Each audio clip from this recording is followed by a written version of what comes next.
while laughter echoed from the house that was supposed to be ours. I sat alone in a cheap rental room, staring at my daughter-in-law's caption.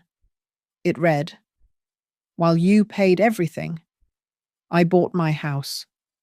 Now you are alone." In that moment, half of me died, but the other half woke up for the first time in 60 years. This is the story of how I learned to return every insult with a lawyer and an invoice. My name is Eleanor Marsh. I am 62 years old. And tonight, the only thing keeping me warm is the radiation from my smartphone screen. The neon sign of the Cedar Glen Motel buzzes outside my window, casting a sick, intermittent red glow across the cheap polyester bedspread. It smells like stale cigarette smoke and lemon pledge in here, the scent of transient lives passing through. I am not supposed to be transient. I am supposed to be home. I look at the image again. My thumb hovers over the screen, trembling just enough to blur the pixels. Kayla Brooks.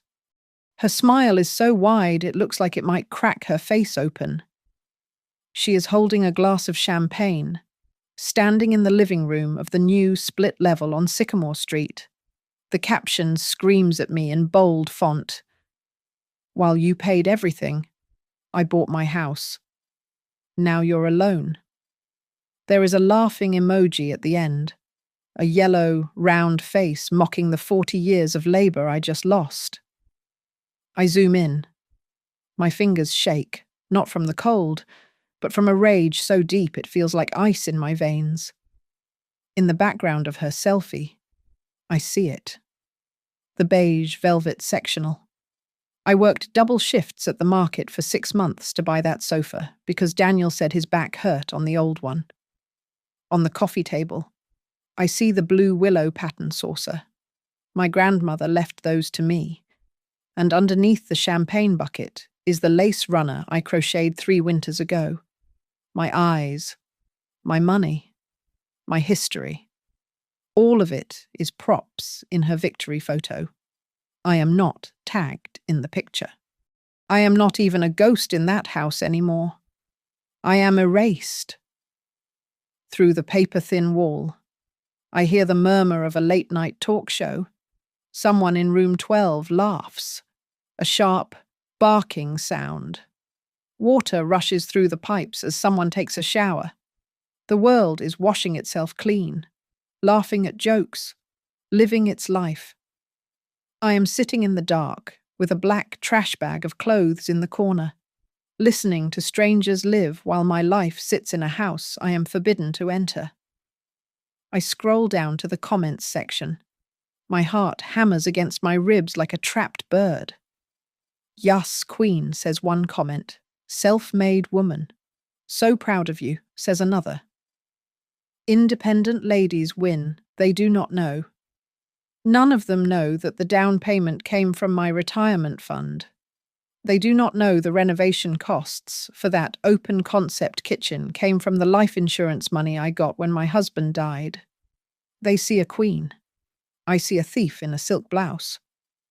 Let me ask you a question. You there, listening to me while you fold laundry or drive home in the dark. Have you ever paid every single bill, signed every check, starved your own desires for decades, only to wake up one day and realize the name on the deed is not yours?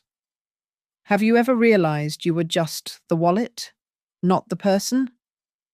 Tell me I am not the only one. Write down your city in the comments below if you know what this specific type of cold feels like. I need to know I am not the only one sitting in the dark tonight. It was only this morning, but it feels like a lifetime ago. The air was crisp. Kayla met me at the bottom of the stairs. She did not yell. She did not scream. She was terrifyingly calm. She handed me a heavy-duty trash bag with my sweaters stuffing the top. "Mum, it's better for everyone if you move out," Kayla had said, her voice smooth, lacking any jagged edges of guilt. "We need our own space. You understand?" "Right."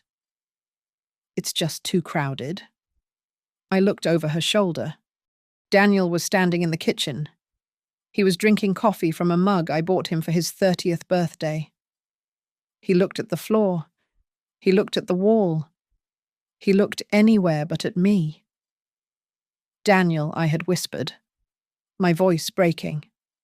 Daniel. Please. He did not answer. He just stirred his coffee. The silence was louder than a gunshot. I looked back at the phone. Now you're alone. It is not just a statement of fact. It is a sentence. She is telling me that I have served my purpose. I was the bridge they walked over to get to their castle. And now that they are across, they have burned the bridge. It is a public execution of my dignity. I do not scream. I do not throw the phone against the wall, even though I want to. Instead, I stand up. My knees pop. I walk to the wobbly desk and pull out my old spiral notebook. This is where I track things. Every penny, every sacrifice. I open it to a fresh page, smoothing the paper flat with my palm. I write the date. I write the time.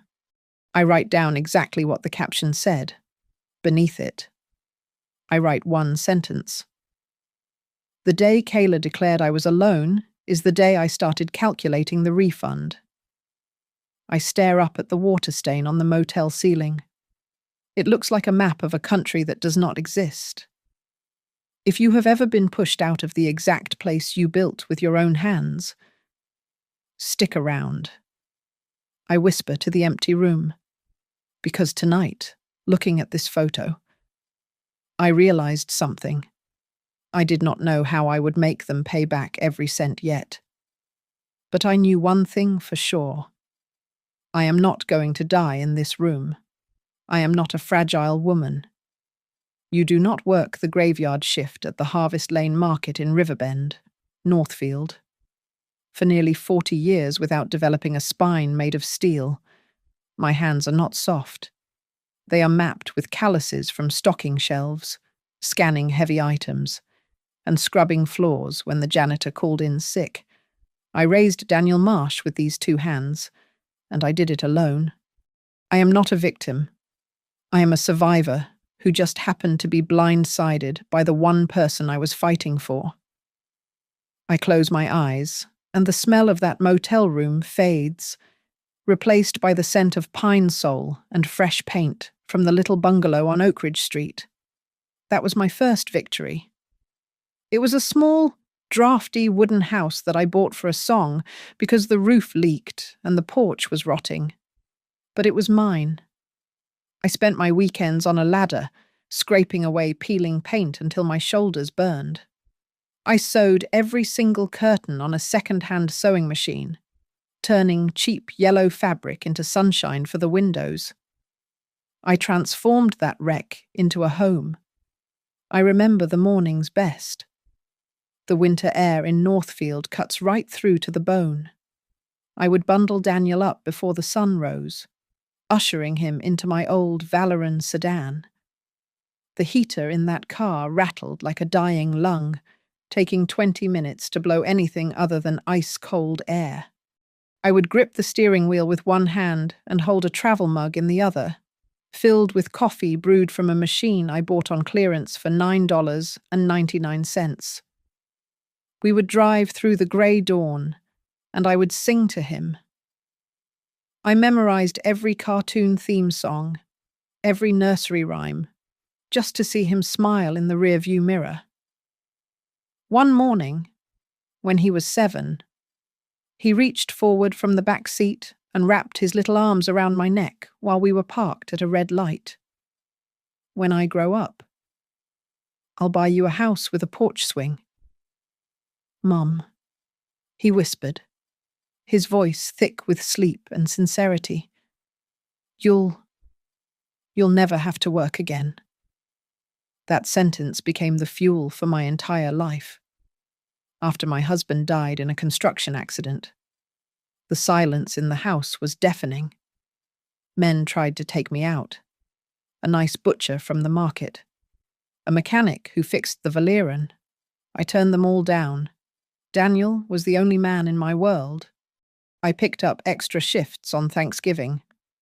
I worked through the flu, shivering in the break room before putting my smile back on for customers. I did not take vacations. I stopped going to the dentist because a root canal cost the same as a semester of basketball camp. I walked around with a cracked molar for 3 years, chewing on the left side of my mouth. I wore the same winter coat for 10 years. The lining was shredded, but nobody saw the inside. All they saw was that Daniel had new sneakers every season and the first laptop in his class. I remember the day the deed to the Oak Ridge house arrived in the mail. It was a single piece of paper, but it weighed a ton. For generations, my family had paid rent to landlords who refused to fix leaking pipes. But there it was. Eleanor Marsh, owner. That night, after Daniel went to sleep, I sat on the floor and poured myself a glass of $4 wine. It tasted like vinegar, but to me, it was the finest vintage in the world. When Daniel got into college, we celebrated. He had a partial scholarship, but it was not enough. I sat in the financial aid office, nodding as they explained the Parent Plus loans. I did not care about the interest rates. I did not care that the debt was in my name.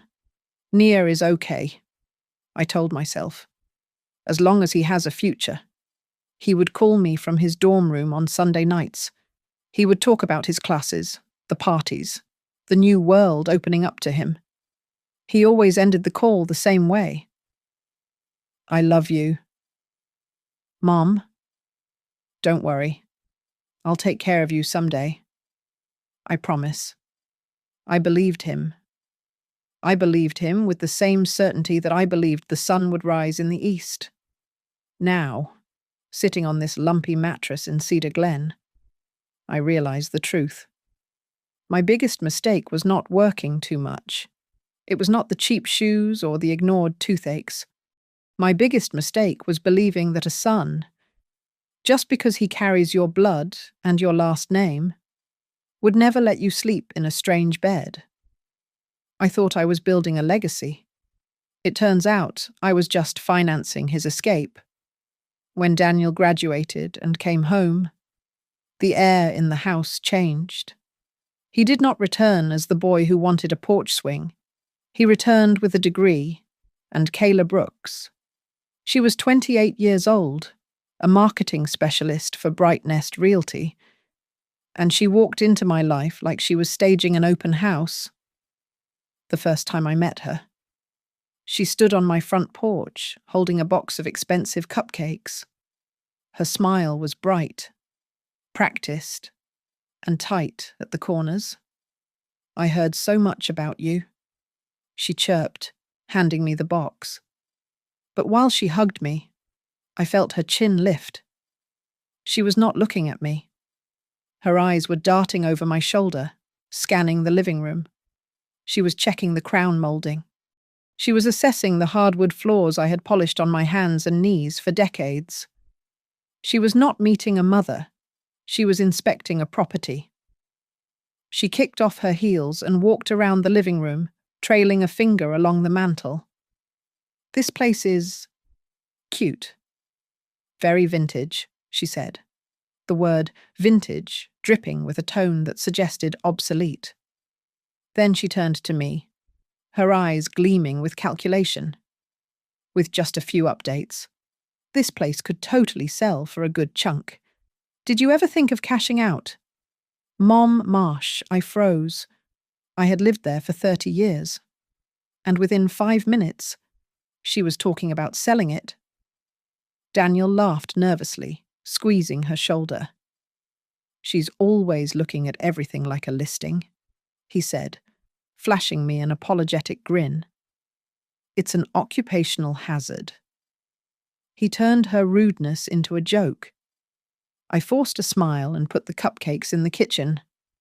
But I filed that comment away in the drawer of my mind, right next to my unpaid bills. It did not take long for Kayla to expand like a gas filling a room. My bathroom counter, once neat and sparse, vanished under an explosion of contour palettes, hairsprays, and lotions. Her shoes created an obstacle course in the hallway. One morning, I came home from the night shift at the market. My feet were throbbing, and my eyes felt like they were full of sand.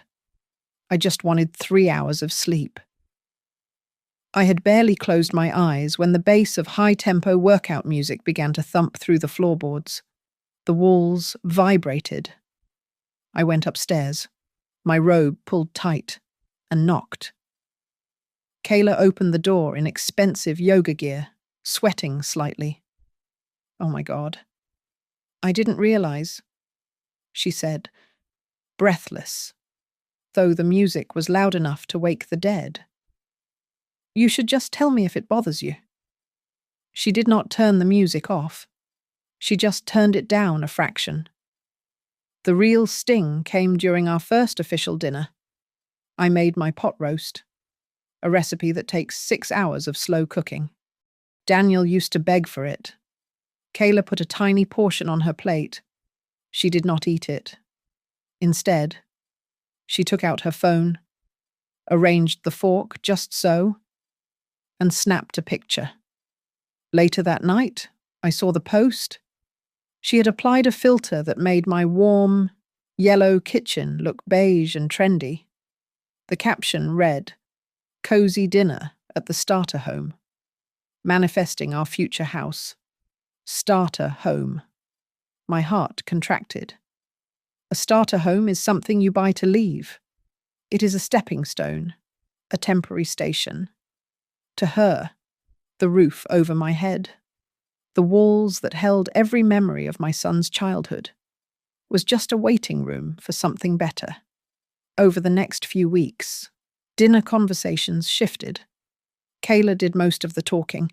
She spoke in buzzwords that Daniel drank up like water. "The goal is owning property young," she would say, slicing a piece of cucumber. "You don't want to end up stuck in some old house forever. You want appreciation. You want assets." Daniel stared at her, mesmerized by her ambition. When I gently brought up his student loans, asking if he had a plan to start paying down the principal, Kayla cut me off with a wave of her fork. "Debt is just part of the game. Smart people leverage it," she stated. "Yeah, Mom," Daniel echoed, his voice losing its old caution. "You have to spend money to make money. It's leverage." He was using words he did not understand to justify a lifestyle he could not afford. Kayla started calling me Mom regularly, but it never felt affectionate. It felt like a prelude to a sales pitch. She would sit at the kitchen table, scrolling through interest rates on her tablet. "Mum, you should really refinance," she would say, not looking up. "Rates are great right now. You're sitting on so much equity doing nothing. It's practically a waste." I watched Daniel laugh at something she showed him on her screen, and a cold realization settled in my stomach. I did not fear this girl because of her short skirts or her expensive lipstick. I feared her because of how she looked at my home.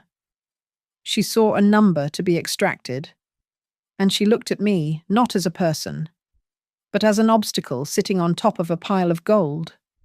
I was just a liability attached to the asset. The slide down the mountain began with a pop of confetti in my backyard.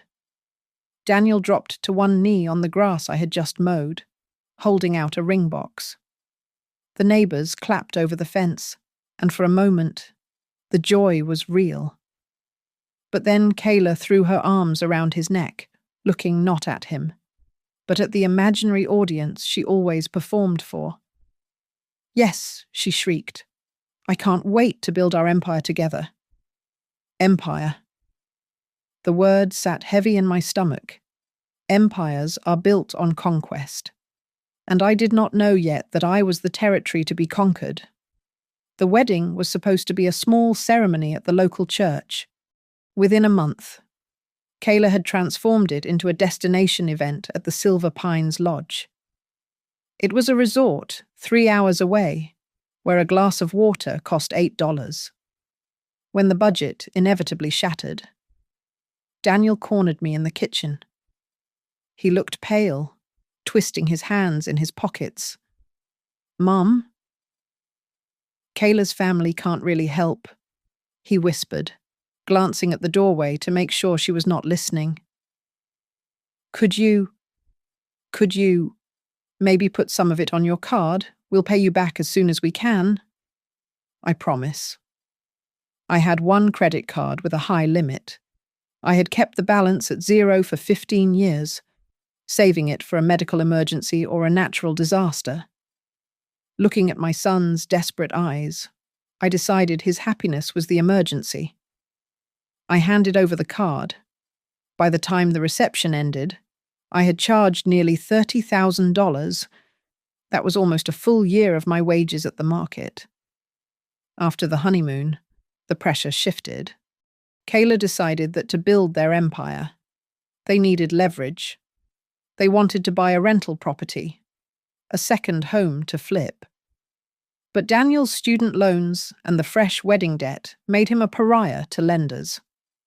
One Tuesday evening, Kayla placed a stack of documents on the dining table.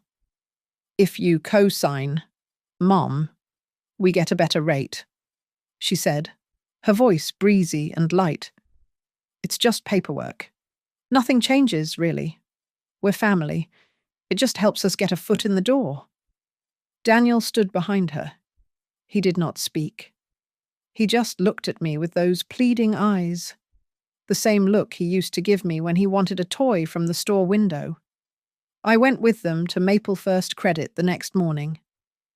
I had just finished a 10-hour shift stocking shelves, and my brain felt like cotton wool. The loan officer was a young man with a shiny suit who spoke faster than an auctioneer. He pointed to lines on the paper, tapping his pen impatiently. "Sign here. Initial here. And one more here for the collateral agreement. It's just so they know you're backing us if something happens." Daniel murmured close to my ear. "Don't worry. Mom, we've got this." I wanted to ask what collateral agreement meant specifically. I wanted to read the fine print about the primary residence clause, but my eyes were blurring from exhaustion, and I did not want to embarrass my son in front of his wife and the banker. I signed. The ink was barely dry before I felt a strange heaviness settle on my shoulders. In the following weeks, the erosion of my existence accelerated. Kayla suggested we simplify the household bills. "It's silly to have so many accounts," she said. "I'll just bundle everything under Daniel's name. Less mail for you to sort through." I agreed. I thought she was being helpful. I did not realize that by removing my name from the water, the electric, and the internet bills. She was slowly removing the paper trail that proved I lived there. The breaking point of my denial came on a Sunday. I had bought a gallon of paint, a soft blue, for my bedroom. I was tired of the beige walls. As I pried the lid open, Kayla appeared in the doorway. She was not smiling. "What are you doing?" she asked. "I'm painting my room," I said. She crossed her arms. "We should talk about any changes," she said, her voice dropping a few degrees. "It's kind of all of ours now." "Right. That color really hurts the resale value." I stood there, holding the paint roller, and for the first time, I felt like a tenant in the house I had paid for. I was a guest who had overstayed her welcome. 2 days later, the mail carrier delivered a thick envelope. It was not a bill. It was a formal document from the county clerk. I tore it open. The header read, "Notice of Deed Transfer Recording." I put on my reading glasses. The legal jargon was dense, but I saw the names listed under grantees. The order had changed. It no longer started with Eleanor Marsh. My name was buried at the bottom, small and insignificant, beneath Daniel Marsh and Kayla Brooks. A coldness that had nothing to do with the weather wrapped around my spine. I had signed something at the bank that I did not understand. And now, the ground beneath my feet was no longer entirely mine. The erasure of my existence happened gradually, like a slow leak in a tire that you do not notice until you are driving on the rim. It started with the furniture.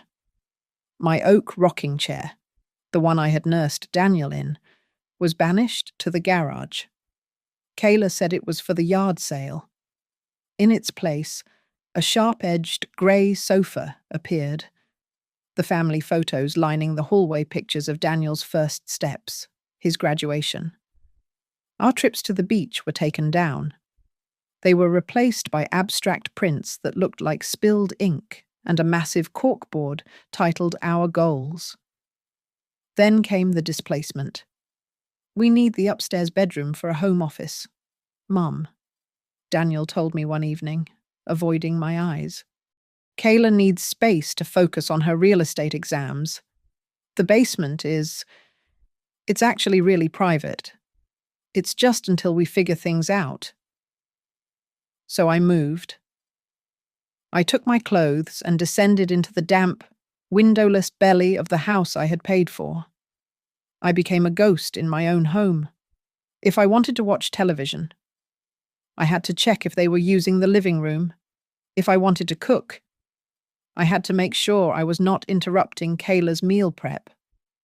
When I asked if my friend Susan could come over for tea, Kayla sighed loud enough for me to hear from the next room. "Tonight's not good," she said, not even looking up from her phone. "We have plans. Maybe next month." The atmosphere grew heavy with secrets. One Tuesday, I found an envelope on the counter from the bank. It was stamped with red letters, past due. My heart jumped. I had never missed a payment in my life. "Kayla," I asked, holding up the envelope. "What is this?" She snatched it from my hand, her fingernails scraping my palm. "It's just a glitch," she said with a tight, dismissive laugh. "Don't worry about it. I'm handling the accounts now. Remember?" But the knot in my stomach tightened. A week later, I found a statement for a credit card I did not recognize. It was issued in the name Eleanor Marsh, but it was a supplementary card attached to an account I had never opened. The balance was over $5,000. The charges were all from high-end furniture stores and a staging company. They were buying furniture for a house I did not live in, using credit they had stolen from my name. The explosion came on a Friday. Upstairs, music was thumping. It was a housewarming pre-game. Kayla had called it. I sat on my cot in the basement, listening to the footsteps of strangers walking on my floorboards above my head. I was not invited. The next morning, the basement door opened. Kayla walked down the stairs. She was holding a plastic trash bag and a white envelope. The air around her felt freezing. "Mom." We talked and, "It's time," she said. Her voice was gentle, the way you speak to a child or a senile old woman. "You need your own place. You'll be happier without all this noise. We need to start our life." She handed me the envelope. It contained $300. My throat closed up. But I paid for. She cut me off. Her eyes were hard, devoid of any warmth. "While you paid everything, I bought my house," she said, enunciating every word clearly. "That's how the world works. You did your part. Now we do ours." I looked past her. Daniel was standing at the top of the stairs. He was in shadow, but I could see his posture. He was slumped. He looked at the floor. He did not say a word. He let his wife evict his mother with a trash bag and $300. I did not scream.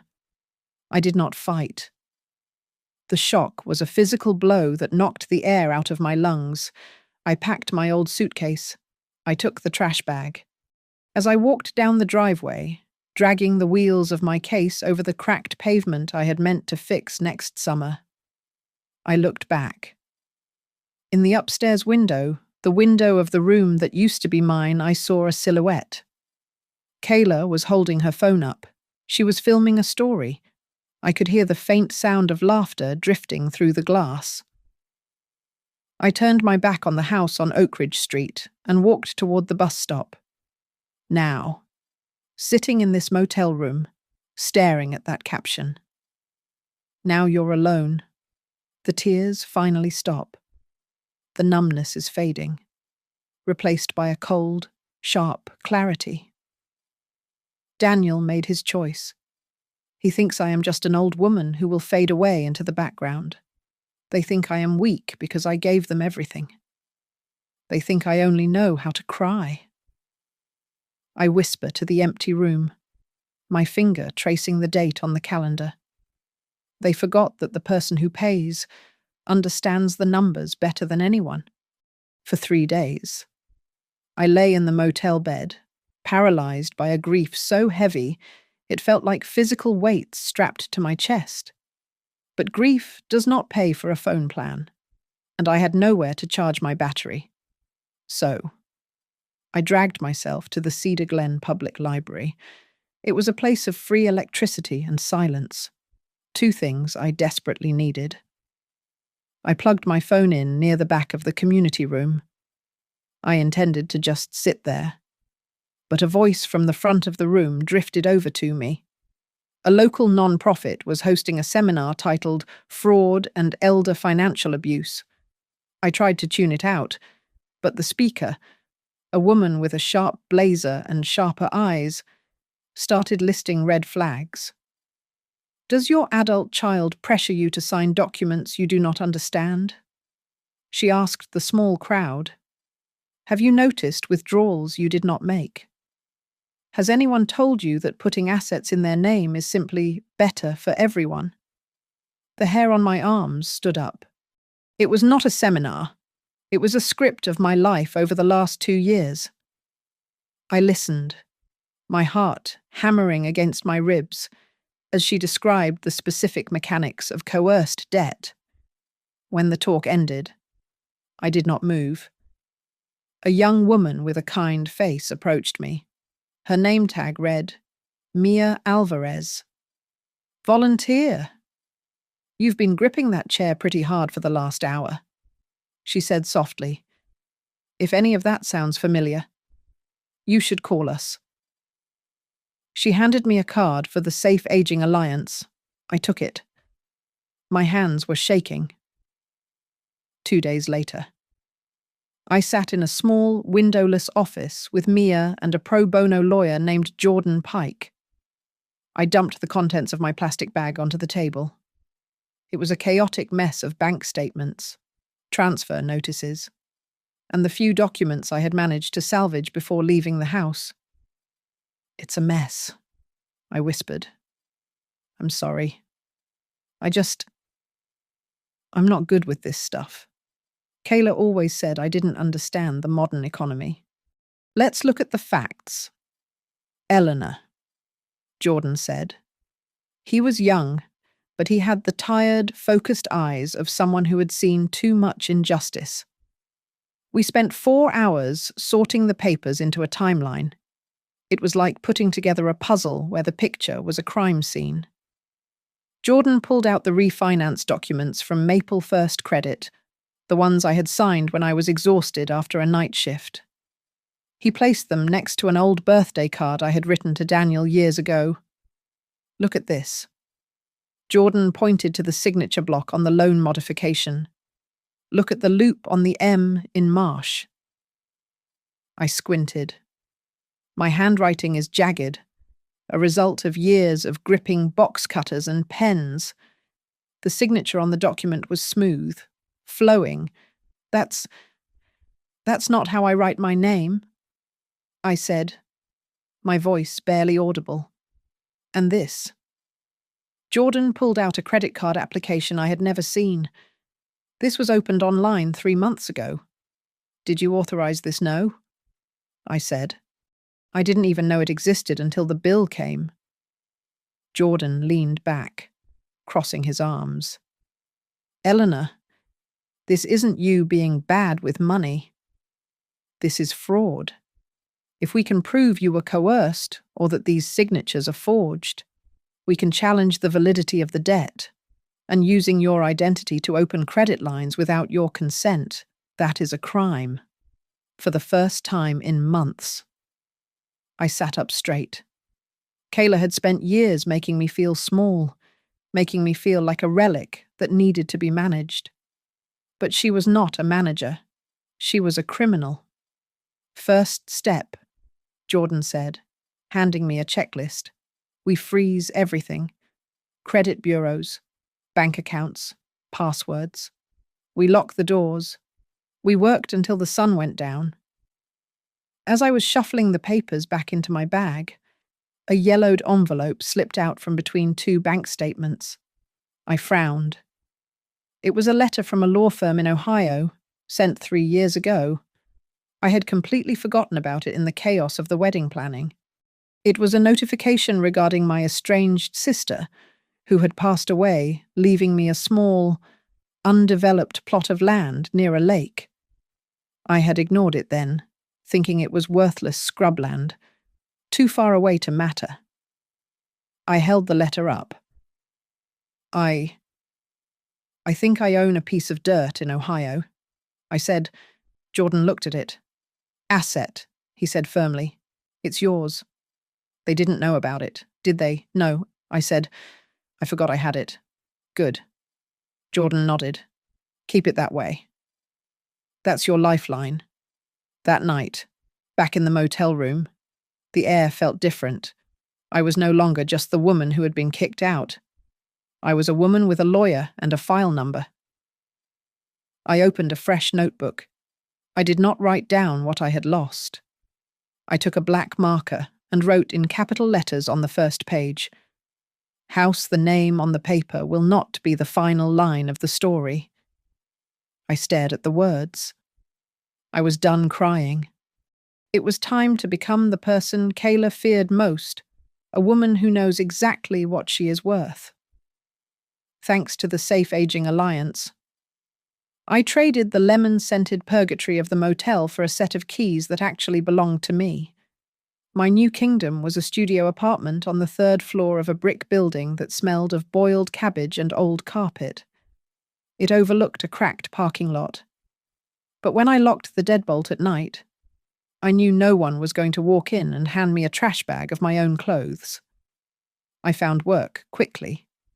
A company called Silverline Connect needed people with patience to man their customer service lines. It was ironic. The voice my own family had tuned out for years was now worth $15 an hour.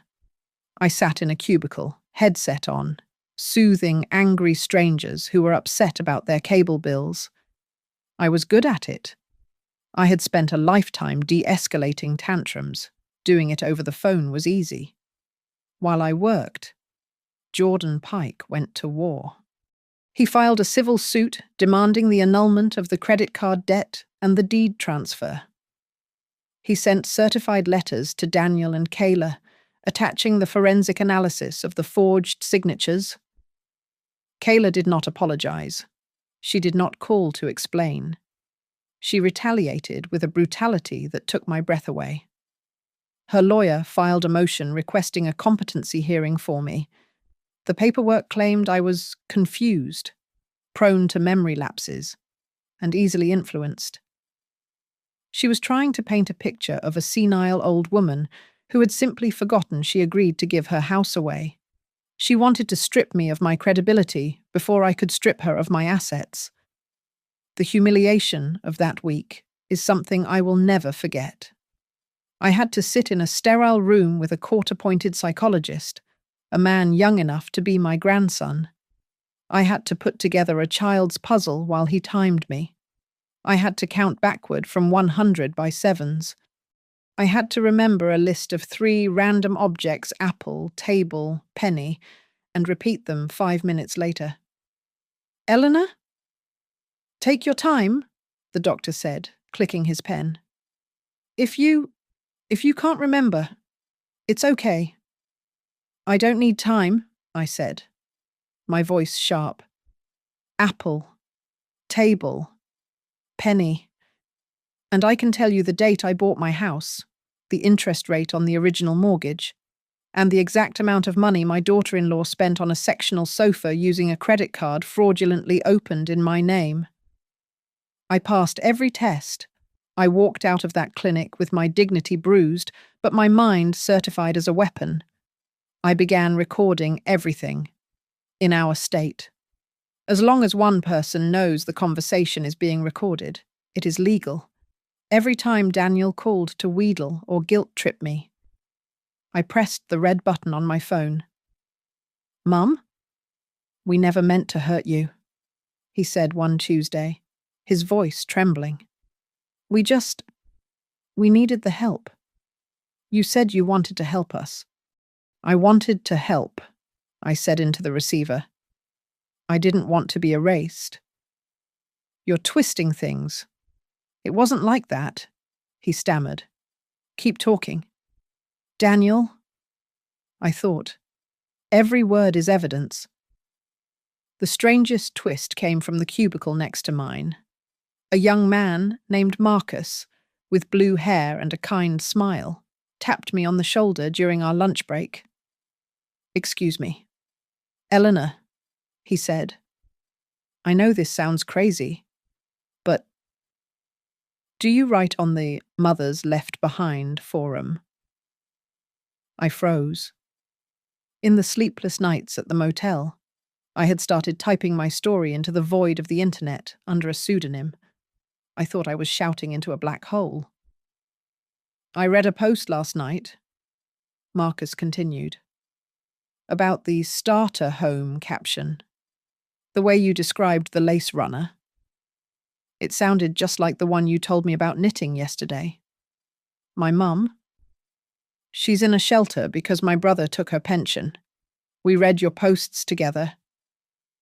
I realized then that I was not screaming into a void. I was building an army. That night, I logged on and saw hundreds of comments. Strangers were offering legal templates, links to advocacy groups, and validation. They were holding me up when my own legs felt weak. Then came the call from Daniel that changed everything. "Kayla says you're trying to ruin us," he shouted. I could hear the panic in his throat. "She says you're going to get her disbarred from the realty board. Why? Why are you doing this?" "Mum, we're family." I looked at the recorder spinning on my desk. I looked at the small, dingy room that was now my entire world. "I'm not ruining you, Daniel," I said, my voice steady and cold as the winter wind. "I'm just sending the bill." I hung up. The next morning, Jordan sat across from me in a coffee shop. He looked excited. "We have an angle," he said, lowering his voice. "If we can prove Kayla was the mastermind, the one who forged the signatures, the one who orchestrated the transfers, and that Daniel was essentially coerced or misled, we can offer a deal. We go after her. We demand the house comes back to you as part of the settlement." "And Daniel," I asked. "If he cooperates against her," Jordan said, "we keep him out of the civil fraud charges, but you get the house. Total ownership." The thought flashed in my mind. My house, my porch, my sanctuary.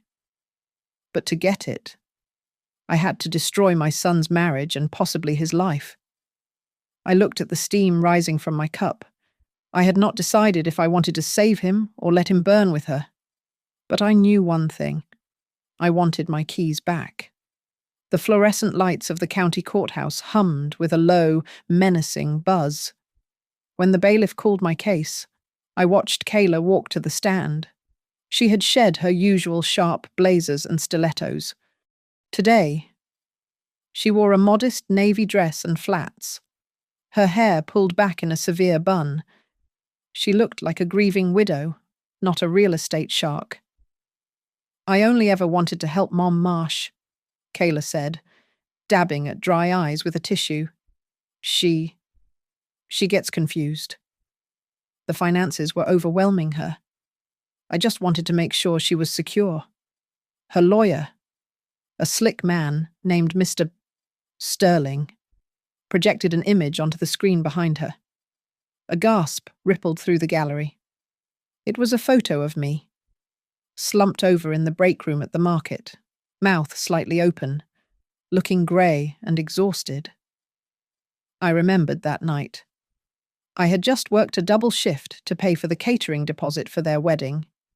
Kayla had snapped that photo, telling me I looked so hard-working.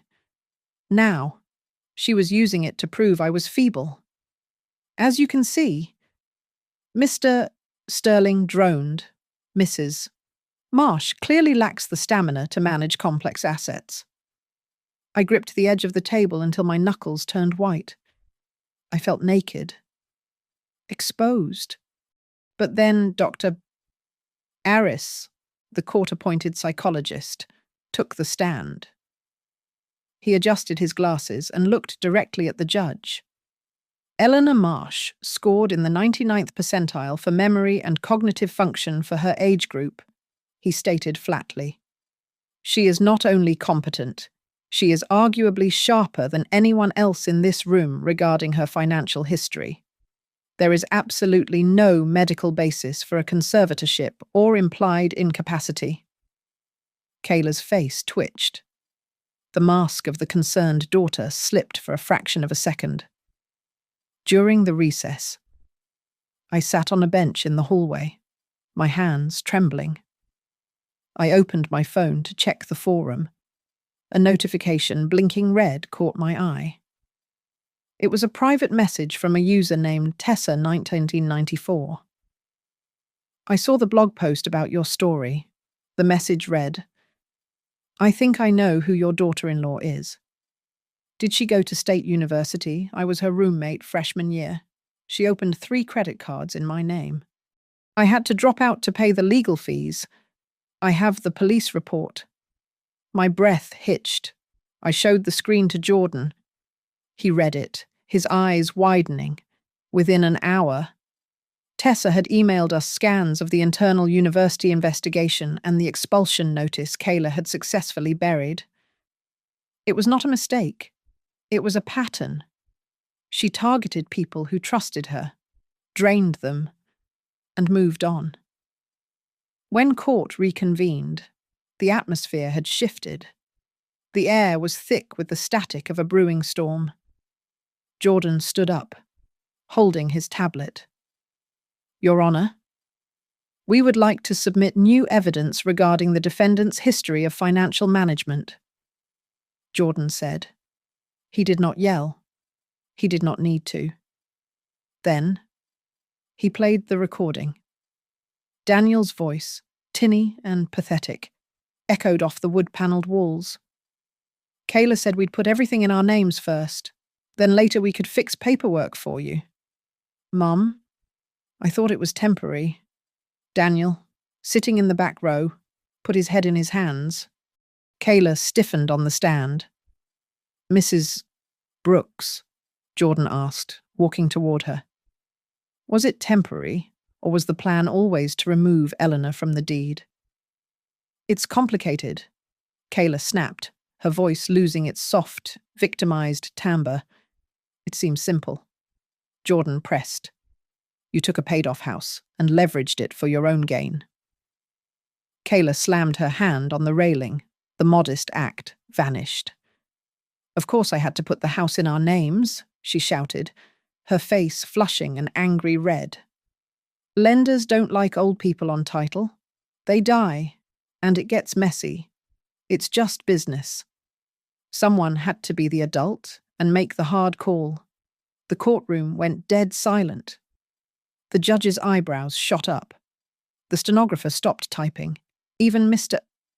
Sterling looked down at his shoes, knowing he had just lost control of his client. "It's just business," I whispered to myself. "My life, my sweat, my home. Just business."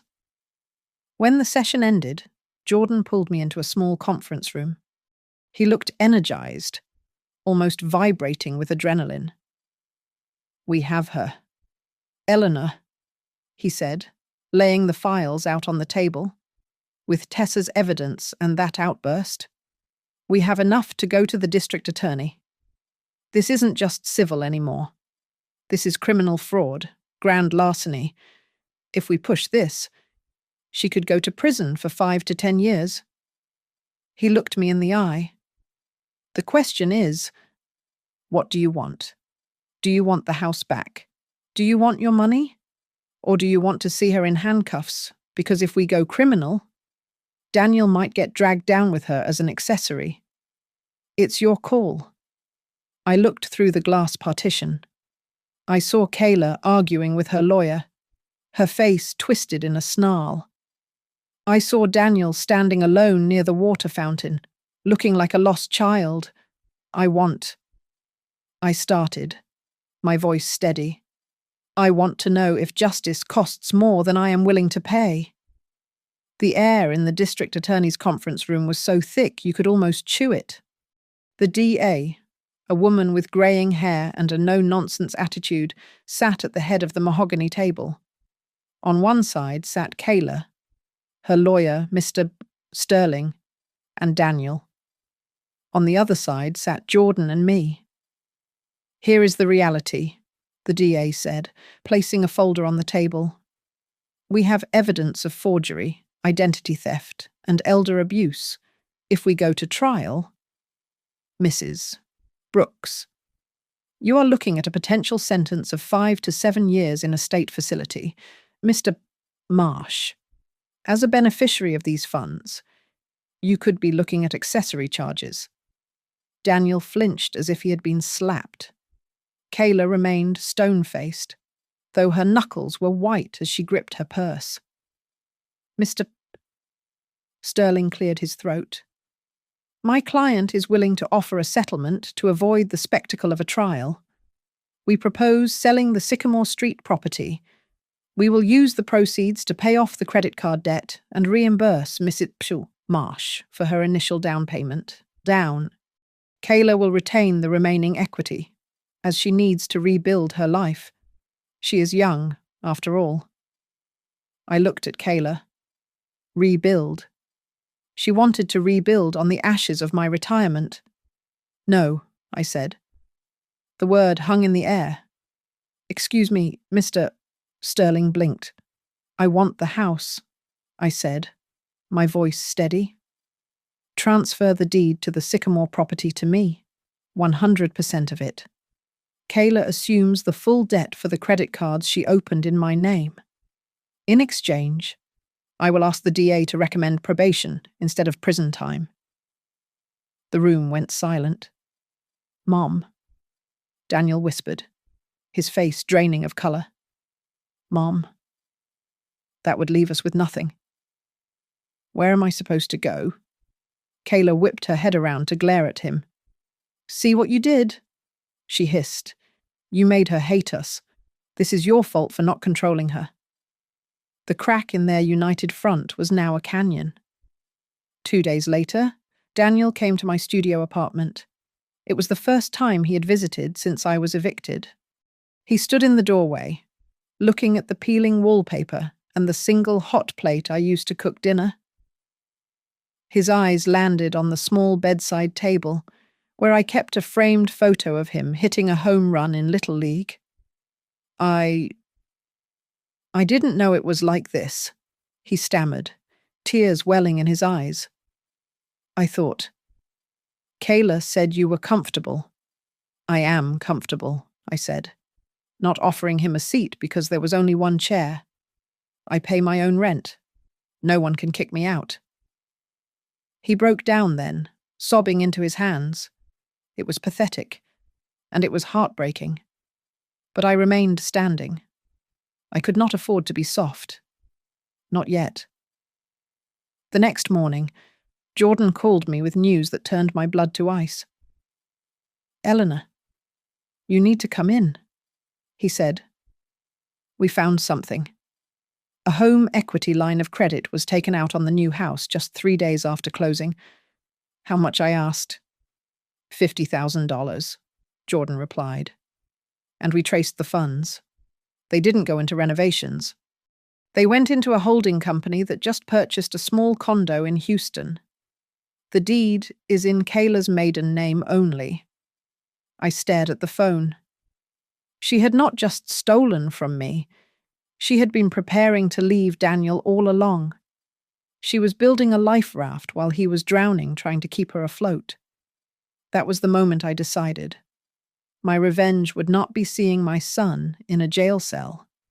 It would be stripping Kayla of every single advantage she thought she had earned.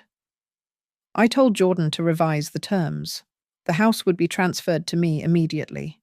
I would have sole discretion to sell or keep it. Daniel would be granted immunity from prosecution if he provided full testimony against Kayla regarding the forgeries. Kayla would accept a plea deal, 5 years of probation, a permanent criminal record for fraud, and she would assume liability for the $50,000 she stole, plus the credit card debt. We met for the final signing in the judge's chambers. Kayla looked smaller now. The arrogant glow was gone, replaced by a sullen, trapped panic. She reached for the pen, her hand shaking. Before she signed, she looked up at me. She tried to summon that old, manipulative warmth, softening her eyes. "Mom," she started, her voice trembling. "I know things got messy, but we were family. I just wanted us to have the best." I looked at her. I looked at the woman who had put my rocking chair in the garage and handed me a trash bag. "Stop calling me that," I said, my voice cutting through the room like a knife. "My children don't steal my name off my front door." She flinched, looked down, and signed the papers. The judge stamped the order. The civil suit was settled. The transfer of the deed was authorized. As we walked out of the courthouse, Jordan handed me a heavy brass key. It was the key to the house on Sycamore Street. "It's yours, Eleanor," he whispered, leaning in close. "On paper, you won, but the day you walk into that house, the house she picked out, the house she decorated, and you turn the lock with your hand, that is the real revenge." I closed my fist around the metal. It was cold, hard, and heavy, just like the lesson I had been forced to learn. The signing took place in a glass-walled conference room at the Northfield County Land Registry. The room smelled of stale coffee and laser printer toner. Kayla sat across from me. She looked 10 years older than she had just a month ago. Her designer blazer hung loosely on her frame, and dark circles were etched deep under her eyes. She signed page after page of the transfer documents, the scratch of her pen the only sound in the room. With every signature, I watched a piece of her stolen power dissolve into ink. When the clerk slid the final deed toward me, I smoothed my old coat, the one I had ironed carefully that morning. I picked up the pen. I did not rush. I wrote Eleanor Louise Marsh in the box marked grantee. It was the second time in my life my name had been on a deed, but this time, it meant more. I had walked through fire to get here, and I had come out the other side holding the pen. Daniel sat in the corner of the room. He was no longer the beaming groom who had promised to build an empire. He was a 35-year-old man with slumped shoulders, watching his ex-wife bite her lip until it bled as she signed away the last of her leverage. We walked out of the building into the grey afternoon light. Kayla stopped near the curb. She turned to Daniel, ignoring me completely. She grabbed his sleeve, her voice dropping to a desperate whisper. "You could still come with me," she said, her eyes darting around nervously. We can start over in Houston. I have a lead on a place." Daniel looked at her hand on his arm. Then he looked at me, standing by my old car. He gently peeled her fingers off his jacket. "I'm done starting over on other people's backs," he said quietly. He did not look back as she stood there, alone on the sidewalk. We drove to the house on Sycamore Street in silence. When I unlocked the front door, the smell of fresh paint rushed out to greet us. It was a beautiful house, I had to admit, but it was empty. The grey sectional was gone. The abstract art was gone. The wall where Kayla had hung her vision board was just a blank expanse of white plaster dotted with nail holes. There was no caption here. No "now you're alone" mocking me, just the echo of our footsteps. Daniel walked into the living room and looked around, looking lost in the space he had helped steal. He turned to me, his hands shoved deep into his pockets. Are you going to let me stay?" "Mum," he asked, his voice cracking. "I don't have anywhere else." Just until I get back on my feet, I saw the fear in his eyes. It was real. But I also saw the habit, the lifelong expectation that I would always be the safety net, the one who absorbed the impact so he didn't have to. I walked over to the blank wall. I placed my hand flat against the cold plaster. "This house is mine," I said, my voice echoing slightly in the empty room. Not because a judge said so, but because I finally said so. I turned to face him. "I am putting it on the market on Monday," I continued. "I am going to sell it. I will use the money to pay off the debts Kayla left. Then, I am going to buy a small apartment in a senior community near the lake, and the rest of the money I am putting it into a fund for myself, for my care, for my travel. I am not leaving an inheritance to be waited on." Daniel looked at me, stunned. His mouth opened, then closed. The reality of it washed over him. He was truly on his own, so "I really have to build my own life," he whispered, the words heavy with realization. I nodded. I did not step forward to hug him. I did not offer to make him a sandwich. "That's what adults do," I said softly. "I should have let you learn that sooner." 3 months later. I am sitting on the balcony of my new apartment at the Willow Haven Senior Community. The sun is setting over the water of Willow Lake, turning the ripples into liquid gold. It is quiet here. The only sound is the wind in the trees and the hum of my laptop. I press the record button on my screen. I am speaking to thousands of you now, the strangers who became my army. They thought I'd die alone when they took the house. I say into the microphone. Turns out, all I lost was a roof. What I took back was my name. I lean back, looking at the water. If today, someone is using your name to build their house, will you stay silent and keep signing? Or will you learn to read the fine print like I did? Thank you so much for listening to my story. I'd love to know where you're tuning in from today. Drop your city or country in the comments below, so we can see how far our family reaches. If this story resonated with you, please make sure to subscribe to Grandma's Family Diary, hit that like button, and give the video a hype to help more people hear this message. Stay strong and protect your name.